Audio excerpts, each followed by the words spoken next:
privilege to be here.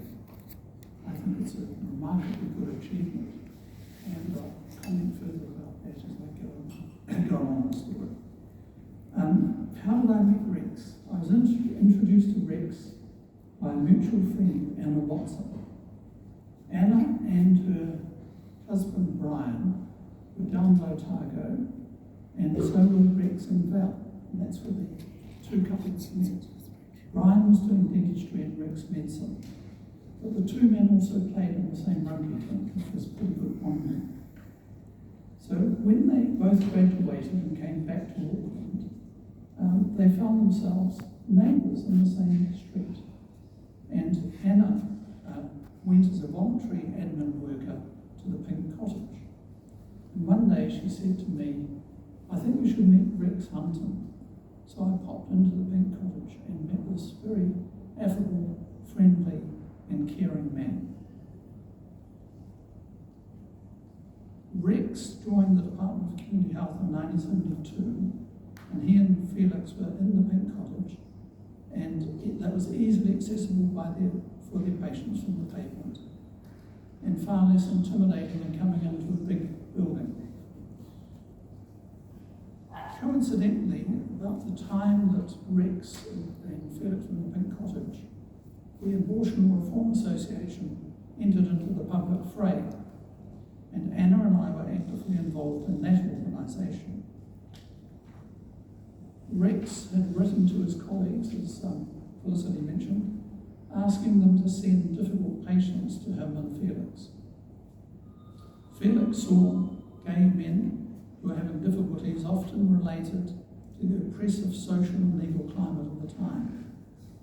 Rex saw many women who were unhappily pregnant, and this group increased rapidly. He saw around 500 women in the 3 years to 1974, and it had a huge impact on his life. He said the women came to him with all sorts of terrible stories. Because of their desperation and the absence of legal medical alternatives, some had made failed attempts at self-abortion. He found each woman's individual story moved him deeply, and he did his best for each one of them, spending a long time writing detailed referrals, usually to National Women's Hospital. But the usual response he got was a decline, a refusal. When he reflected on his medical practice concerning abortion, he said that he thought initially it had been his task to, quote, make a judgment as to whether or not an abortion was justified, close quote. And this he found led to many unsatisfactory outcomes. Some women were angry and very few were satisfied. And as he thought about it more, he said, gradually I came to realise that only the woman herself can know the correct course of action. She may need some help in exploring the possibilities and the consequences, but only she can know what it would mean to continue with the pregnancy, to have the child, how much he could love it and look after it, and what effect it would have on her life. Only she knows how she can cope with childbirth, adoption, or abortion. Close quote. So he now saw his role as a doctor, and that was to help women with the practical and emotional effects of their decisions, rather than to make those decisions for them. From this realisation, it was a short step to decide a new medical service was needed. Of course, Rex was aware of developments overseas, such as the significant US legal decision of Roe and Wade in 1973, which as we now know is no more, and liberal court decisions across the Tasman, in Victoria in 1969, and New South Wales in 1971. He focused on the provision of early abortion services on a day-stay basis. I remember well when he told me he intended to introduce such a service into New Zealand. His plan would be different, he said. It would include a strong focus on a counsellor-oriented service for women. The opening of the Auckland Medical Aid Centre Clinic in 1974 was a carefully planned but brave decision given the climate of the day.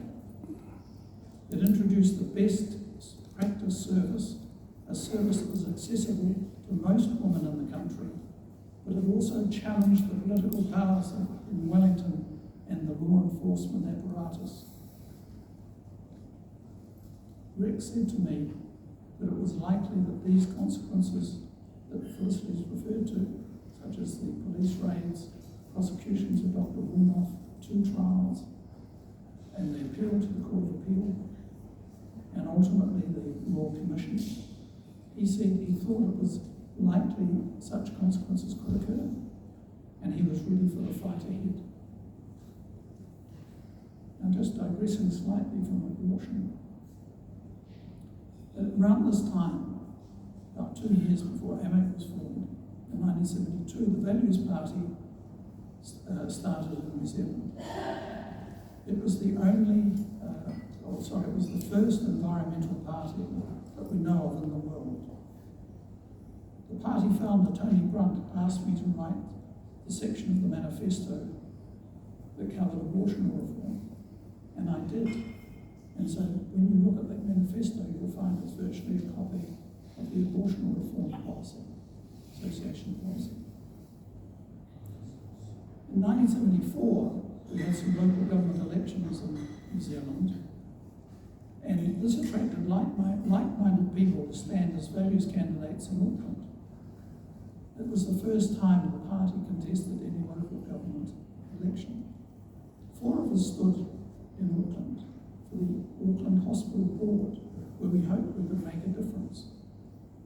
Cherry Raymond, a very well-known broadcaster and journalist who we expected to do well, was the main candidate.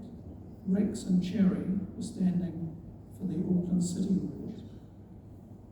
In the Aotearoa City Board was Keith Langton, a young barrister, and myself. While Cherry received over 10,000 votes, that was still not enough to get a seat. Rex was further back in the middle of the field. And while gaining solid support, Wayne and Keith told, I'm afraid, far, far less, and were trailing the field. By 1990, the Values Party had become part of the Greens Party. Rex had another activity around this time, and it's the Tauhei community, which is in the Waikato. The old evil commune was formed by the Hanson family. It was very well known before World War II, especially for its pacifist and animal rights principles. It had a 50-acre block, which had been originally part of a Waikato dairy farm, and this they transformed into a rural haven by planting hedges, orchards, trees and gardens. In addition to harvesting honey, they grew corn, potato, watermelon, pumpkin and other crops. There were houses, workshop buildings and swimming pools, all built by members of the commune. Later the Hansons decided to retire from this involvement, and they took the apiary business with them. But during this period of transition, the community found a new direction, and the trust board was being advised by Keith Langton. Now it became known as the Tauhei community, and Rex saw an opportunity to use it for his patients with social and psychiatric problems. So he had a society incorporated in 1974, named the Tauhei Therapy Centre, of which he was director. The advisory board included Felix, Keith, a psychologist, a social worker, and myself. Carefully selected patients were referred to the centre for periods of residence. And Rex's involvement in this commune and his exploration of its therapeutic value has largely gone unnoticed.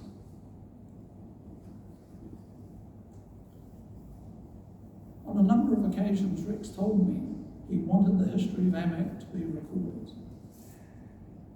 Valerie and I had a detailed discussion about this.